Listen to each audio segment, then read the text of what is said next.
Good morning, Crystal Palace. Welcome to the Upper Norwood Library Hub's Library Live Lunch. This is intended as a way of keeping the community connected, spreading some positive stories, useful information, and giving you a way of finding out more in depth about elements in the local community. So today's guest is Sarah Slaughter, who is a local resident and a trustee of the Friends of Crystal Palace Dinosaurs. Hello. So thank you so much for joining us. That's right, it's a pleasure. Thank you for inviting us. Pleasure. So tell us a bit about the history of the dinosaurs. Where to start? At the beginning. Well, as you know, in the early 1850s, the Crystal Palace was moved from Hyde Park to what is now known as Crystal Palace Park. And as part of that project, they decided to put together a display of extinct animals. So this is something that had never been done before, and they commissioned an artist named Benjamin Waterhouse Hawkins, who was actually local as well, and he worked with leading scientists in the history in the field of paleontology. And so what we have now is this sort of incredible snapshot in the history of science. So when we look at those dinosaurs, what we can see is it is really exactly that. So it shows us a moment in time for science and how we can then sort of work out how things have developed since then.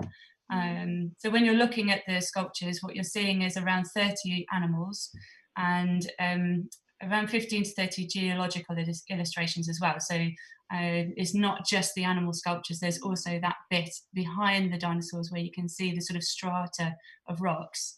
Only 3 of the sculptures are actually, only 3 dinosaur species. There's 4 sculptures that are dinosaurs, but just 3 species. There's Iguanodon, Palaeosaurus, and the Megalosaurus in the sculptures as a whole. Most of them are extinct mammals or marine life creatures as well. So we're getting a snapshot of what the Victorians thought of as extinct, what they knew, I guess. Well, I mean, it was the first time really that anyone had seen a representation of an extinct animal. So this idea of things becoming extinct was already, I mean, that was very new. It was controversial. This predated Darwin's theory of evolution. And so this would have been something that was just incredible for members of the public to see, you know. And what we see there is really the first time that science was shared with the public. So rather than just being a very select group of, you know, individuals in a scientific organization, it was then lots, you know, millions of people were able to then see what was very, very current at the time in ideas of science. That's, you know, perhaps something that we don't really see today because we don't have that kind of connection necessarily between representations and absolute cutting edge science. So it's it was a really impressive moment. So it's like iconic kind of from a social perspective, and I guess absolutely, yeah, it's the first major public outreach where science and natural history is concerned, and the first sort of explanations of the British mineral wealth as well. So, you know, it wasn't just the animals, it was all sorts of things that they were talking about and showing people that had just never been seen before. Amazing, great, well done the Victorians then. And thank you. Yeah.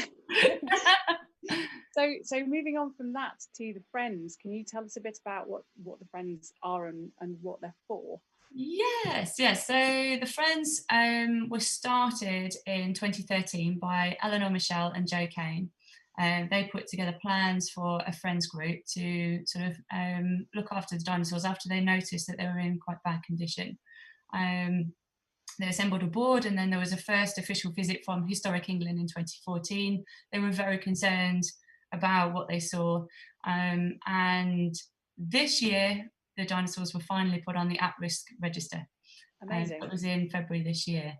There was, you know, news reports at the time, but yeah, so it took 6 years actually for that to happen.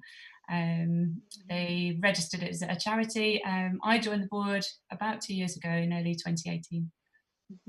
Fantastic. Just a little brief detour while I'm thinking about it. So hello to the people who are watching us so far. If you've just joined, feel free to give us a wave. It's always nice to know people are watching. If you have any questions, please feel free to send them across. We will try and answer them as we go. And actually, I have a question for you to the whole of Crystal Palace, which is knowing that the dinosaurs are a very important feature of the park for all of us, and you know, very well loved and very respected part of the Crystal Palace. What is your favourite of the Crystal Palace? I'm going to call them dinosaurs, but animals. What is your favourite one? Please do send us some answers across, and I'll read them out. So moving on from that, actually, the one of the big projects that you've got going at the moment is the Dino Bridge, and we hopefully have a bit of a video to show you about the actual, so you can see the construction of it as it's going. So can you tell us a bit about the Dino Bridge, Sarah, and what it's for? Wow, well, there was always a bridge going across to the islands until a few years ago when the weir at the back was widened, so that the existing Victorian bridge was no longer long enough to cross over the water. There was no public funds available to replace that bridge, and so as a charity we decided that we would try and do it ourselves. And when was it? Summer 2018, we decided to go for a GLA project with Space Hive. I think Joe from the Library of Things had done it the year before, and so he helped us immensely in preparing for that and what was going to happen. And I don't think we could have been prepared for the amount of work that was involved, to be honest. Always more than you think, doesn't it? Yeah, so there was about 4 of us that worked on that campaign. It ran from September to December 2018. Our board member Charlotte put together the application. It was her idea in the first place to have a go at it, and we all went, oh yeah, how much work can that be? And and then so myself and Eleanor, who's the chair of the board, and Helena, who was another board member, along with Charlotte, ran this campaign. So I took over the social media side of it, and then the others were doing all sorts of connections and trying to get help from people. We had over 600 members of the public donated towards it, and lots and lots of help from local businesses and from the architects and engineers involved as well. So that was Tonkin Low were the architects and Arup were the engineers, and they also helped us immensely with that. Yeah, there's a lot of contributions. I do. I mean, I remember seeing it. So I've been living in Crystal Palace for just over 3 years, I think, and I do remember seeing. Right. Yes. Yeah. I donated to it. I know I meant to, and of course that was a year or 2 ago now, wasn't it? And yeah, I'm pretty sure I donated to it. We can check. We can check. But I remember seeing something about the Dino Doctors as well. Was that part of? That was when was that? That was a few years ago now. And that was before I got involved, so I wouldn't really be able to talk very much about that. I know there's still signs up saying that they're there. They're not there. I like the idea of Dino Doctors just kind of. Yeah, hopefully we'll get some back. Yeah, brilliant. Just going to say hello to Eleanor, chairman of the board, who is actually watching. Oh, hi Eleanor, she's checking up on me. And also, I can see we've got Andy from Friends of Gypsy Hill, and also my friend. Oh, Andy, yes, they did their campaign at the same time as us, actually. So they were friends holding our hands through the process. Amazing, amazing. And you also mentioned that there was a Guns N' Roses connection, which is very intriguing. Yes. Well, around about halfway through the campaign, and around November time, we were talking about how can we make this bigger, how can we make people interested. And then Eleanor remembered that at some point Slash from Guns N' Roses had mentioned the Crystal Palace Dinosaurs in an interview. And so I looked it up, and it turned out that actually, yes, he does that quite regularly because he's interested in snakes and reptiles. And he credits going to visit the Crystal Palace Dinosaurs as a child with his interest. And I thought to myself, now I've been running the Twitter account, and I'd noticed that Slash had liked a couple of things we'd posted, and I thought, that's very odd. And then I thought, well, he must be following us. And if he's following us, that means that I can send him a direct message. which I did. And said, oh, hello, would you be able to help us? And the next thing we know, things have just completely blown up. I ended up being interviewed on BBC Radio. There were, the BBC made a video about it. There was all sorts of news reports about it. And because he retweeted our campaign and said, donate to a project that's very close to my heart. and he also donated one of his top hats as well. He signed it for us. Amazing. And, and that went to someone local actually who bid for it. And when he came to pick it up, he said, "Oh, I didn't tell my girlfriend I was applying for this. I was bidding for it." I went, okay, well, but that really helped us out, with the Dino campaign. It just really exploded after he got involved. And we're still in touch with him now. I write to him every so often. I told him, earlier this year that the dinosaur had been put back on the at-risk register, and he was really pleased to hear that, and to know that they're going to hopefully get the care that they deserve in the future. But yeah, he's a lovely guy. Yeah, amazing. Well, thank you, Flash from Guns N' Roses, for helping us be possible. That's amazing.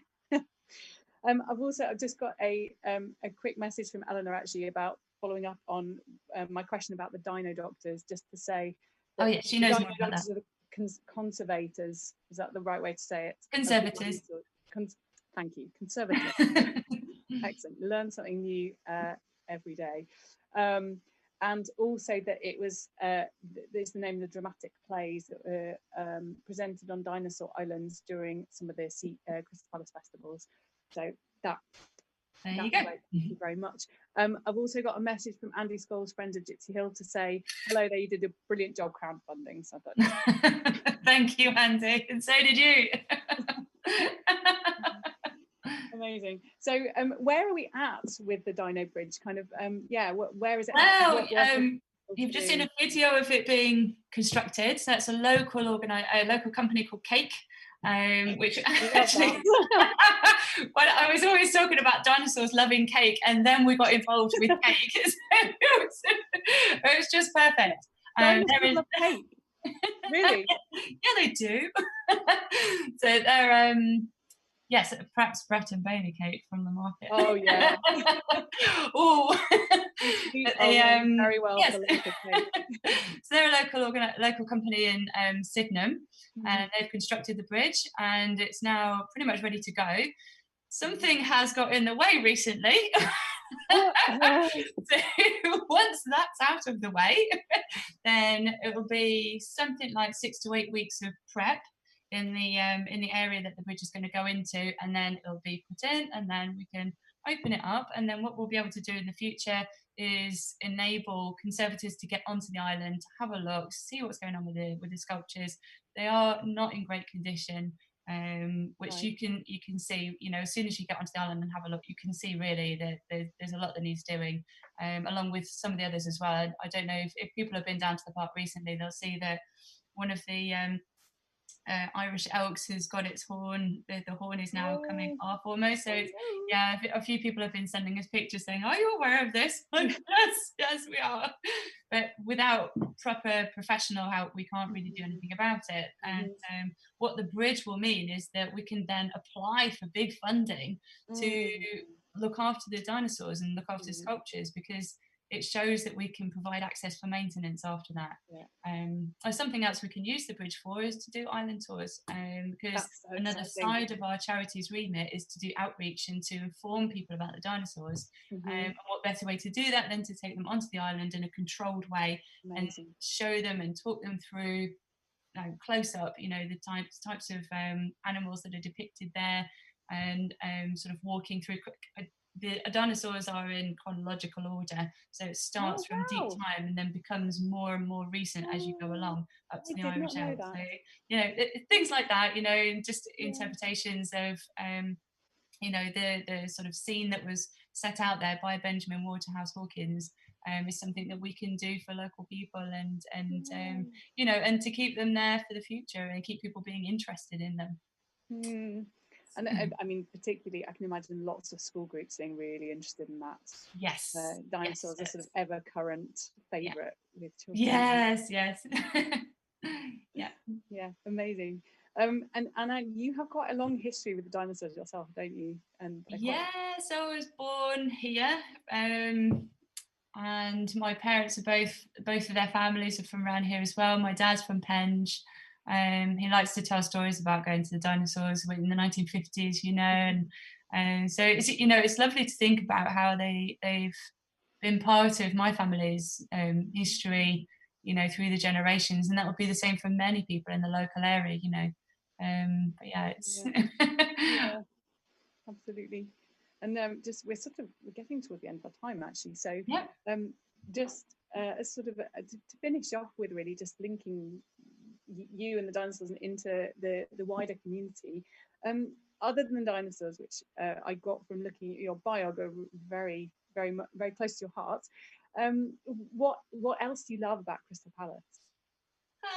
Well, what to choose? I think, I mean, I just love the community here. I think it's a really special area, and the connections that we make are always fantastic. Whenever we meet people locally, people are so willing to help out and interested in things, and I think that's lovely. And I really love going to the park, and actually, I mean, the park itself is such an amazing place and an incredible draw for people, not just from within the community, but from outside as well. And I think this is an area that welcomes people, and it's just a lovely place to live. Yeah, absolutely agree. Well, Sarah, thank you so much for coming and talking to us about the Crystal Palace dinosaurs. No problem. It was lovely. Thank you. Personally, lovely to find out more. I sort of run around the park a lot, and obviously it's lovely running around the lake and having the view of the dinosaurs and stuff, but you get used to it very fast and kind of slightly take it for granted. So it's lovely to know more about why they're there, and it's wonderful to be able to share it with everyone. Thank you. Right. Quick update from me on our live streaming program. So the Upper Norwood Library Hub has a enormous and ever-changing and growing program of live streamed events. Obviously we can't be actually doing things live in the venue at the moment, so as many things as possible have gone on live onto the live stream. So I think we're pretty much covering as many different types of things as we can. So we have things like yoga and meditation, mindfulness. We have singing classes. We have arts and crafts. We have cross stitched with Alice, I think, in the afternoons. We have children's stories. We have adult stories. We have live music. So if there's something that you want that we don't have yet, please get in touch and we'll see what we can do. We also have Clear Community Web, which is technical help for particularly elderly and vulnerable people. If you need help kind of learning how to use the internet, getting onto video calls, things like that, so very important at the moment for us all keeping in touch. Please do get in touch with Casper at Clear Community Web. And we also still have our ESOL program, which is English classes for people for whom English is not the first language. So help sort of getting more confident with English, being able to hold easier conversations and things. And Wendy is still doing those classes online. So please do get in touch with us about those. Just a few little updates and reminders from previous Library Live lunches. There's so many amazing options for food and drink around the Triangle, and most places are delivering, which is incredible. This weekend, a few more shops have started opening for reduced hours and sort of with very careful guidelines, queuing systems, usually only one person allowed in the shop at once, but there are a few more open. So the ones I know about are so Blowing Dandelion, the artisan chocolate shop, which actually has a Crystal Palace dinosaur connection because they've been creating chocolate dinosaurs for the last few months, which I know was a massive hit around Easter with all the children. So I can't guarantee if they have any left, but their chocolate generally is amazing. And they've also got Neil's roasted coffee as well. Urban Cellar has also just started opening for a little bit over the weekend. Yeah, I found it particularly lovely this weekend to be able to actually just go and say hello, buy some lovely treats from the places I would normally go at weekends, just a little tiny bit of normality. So yeah, Couple of other little things. So Decorum is sadly not open, but they are delivering online and they are currently holding a competition. The prize is a hamper of kind of self-care things. It looks amazing and I really recommend getting in on that and trying for a chance to win it. They are at Decorum Shop on Instagram. And I think you need to be on Instagram, you need to go through Instagram to get their competition details.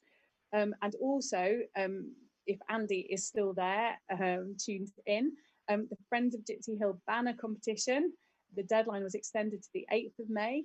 So you have just over a week if you want to take part in that. And all the details are on their website and probably somewhere on their Facebook page as well. So I'm sure, Andy, if you're still there, can you put the web link into the comments for everybody? But it's the Friends of Gypsy Hill. And this is a competition to create banners for the lampposts on Gypsy Hill that are about showing things that you love about Gypsy Hill. And the winning entry will actually be made into banners and hung on the lampposts. So that's really, really awesome. And the one other thing that I wanted to say was that there is a local directory of businesses that's been created by Crystal Palace Town team. If you are small business independent trader, really recommend getting in there as soon as you can. It's a way for everybody to know who's open, who's delivering, what's available, and it's open to traders to keep the entries updated yourselves, so we can always have up-to-date information and you can be in control of that. And actually tomorrow's guest is Kate McGee, who is been involved in that, is going to tell us a bit more. So tune in tomorrow if you want to know a bit more about that. And in the meantime, Sarah, it's been lovely to chat to you. Thank you so much. Thank you. Bye-bye. And we'll look forward to seeing all of you tomorrow at midday. Thanks very much. Bye-bye.